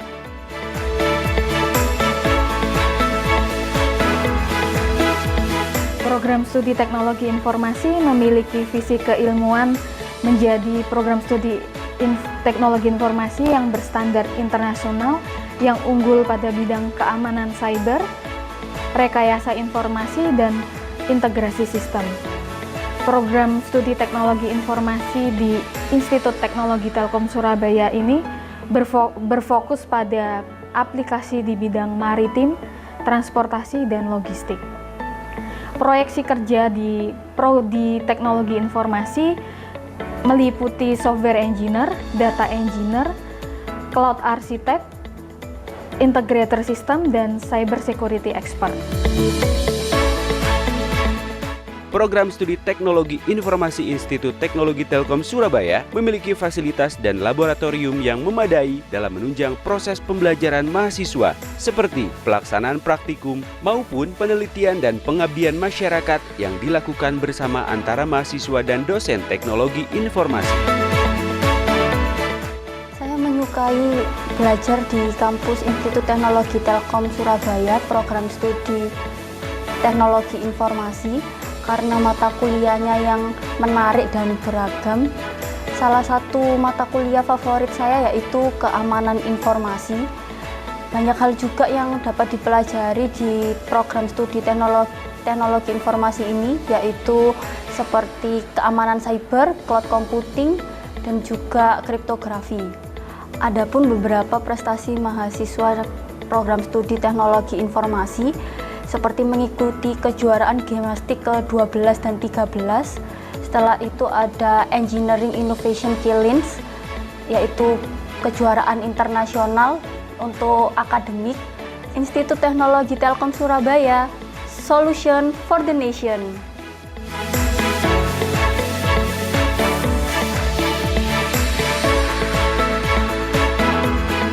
Dari IT Telkom Surabaya, semua bisa kuliah di Telkom, kampus milenial siap kerja.